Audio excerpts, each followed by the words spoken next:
கரூர் கூட்ட நெரிசல் தொடர்பான வழக்கை சிபிஐ விசாரிக்க உச்சநீதிமன்றம் உத்தரவு பிறப்பிச்சிருக்கு. இந்த சிபிஐ விசாரணையை முன்னாள் உச்சநீதிமன்ற நீதிபதி அஜய் ரஸ்தோகி தலைமையில் 3 பேர் கொண்ட குழு கண்காணிக்கும்னும், இந்த கண்காணிப்பு குழுவில் தமிழ்நாட்டு பிரிவை சேர்ந்த 2 IPS அதிகாரிகள் இடம்பெற வேண்டும்னும், ஆனால் அவங்க தமிழகத்தை சேர்ந்தவங்களா இருக்கக்கூடாதுன்னும் உச்சநீதிமன்ற நீதிபதிகள் JK மகேஸ்வரி மற்றும் NV அஞ்சாரியா அமர்வு குறிப்பிட்டிருக்கு. முன்னதா கரூர் கூட்ட நெரிசல் சம்பவம் தொடர்பாக விசாரணை நடத்திய சென்னை உயர்நீதிமன்றம் காவல்துறை அதிகாரி தலைமையில் சிறப்பு விசாரணை குழு அமைச்சு உத்தரவிட்டிருந்துச்சு. ஆனா அதை எதிர்த்து உச்சநீதிமன்றத்தில் தாவேகா தரப்புல முறையீடு செய்யப்பட்டது. தாவேகா தலைவர் விஜய்க்கு தலைமை பண்பு இல்லைன்னு சென்னை உயர்நீதிமன்ற நீதிபதி கருத்து தெரிவிச்சிருந்த நிலையில அந்த கருத்தை நீக்க கோரியும் உச்சநீதிமன்றத்தில் வாதம் முன்வைக்கப்பட்டது. இந்த நிலையில சென்னை உயர்நீதிமன்ற மதுரை கிளை வரம்புக்குள்ள வர்ற வழக்க சென்னை உயர்நீதிமன்றத்தின் தனி நீதிபதி விசாரணை நடத்தியது குறித்து பல்வேறு கேள்விகளையும் உச்சநீதிமன்றம் எழுப்பியிருக்கு. மேலும் கட்சிகள் பொதுக்கூட்டங்கள் நடத்த வழிகாட்டு நெறிமுறைகளை உருவாக்க உத்தரவிடக்கூடிய வழக்குல தாவேகா எதிர்மனுதாரராக சேர்க்கப்படாத நிலையில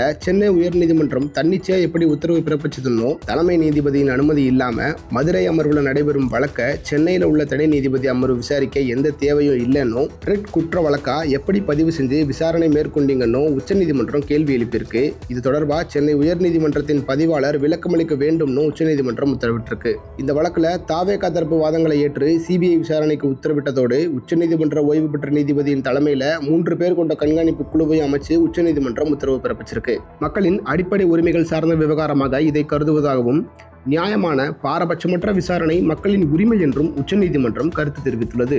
இது ஒரு பக்கம் இருக்க, கூட்ட நெரிசல்ல பாதிக்கப்பட்டவங்களுக்கே தெரியாம அவங்க பெயர்ல வழக்கு தொடரப்பட்டதா உச்சநீதிமன்றத்தில் புகார் தெரிவிக்கப்பட்டிருந்துச்சு. இது தொடர்பாகவும் உரிய விசாரணை நடத்தப்படும்னு, தேவைப்பட்டா சிபிஐ விசாரணைக்கு மாற்றப்படும்னு உச்சநீதிமன்றம் தெரிவிச்சிருக்கு. இந்த சிபிஐ விசாரணைக்கு தலைமையா இருக்கிற முன்னாள் நீதிபதி அஜய் ரஸ்தோகி 2018 முதல் 2023 வரை உச்சநீதிமன்ற நீதிபதியா பணியாற்றியிருக்காரு. தன்னோட இந்த பதவி காலத்துல 158 வழக்குகளை விசாரிச்சிருக்காரு. அது மட்டும் இல்லாம ஜல்லிக்கட்டுக்கு ஆதரவாகவும், திருமணத்தை மீறிய உறவுகளை குற்றமற்றதாக்குதல், கருணை கொலை உரிமைக்கு ஆதரவாகவும் தீர்ப்பு வழங்கிய நீதிபதி இவர்.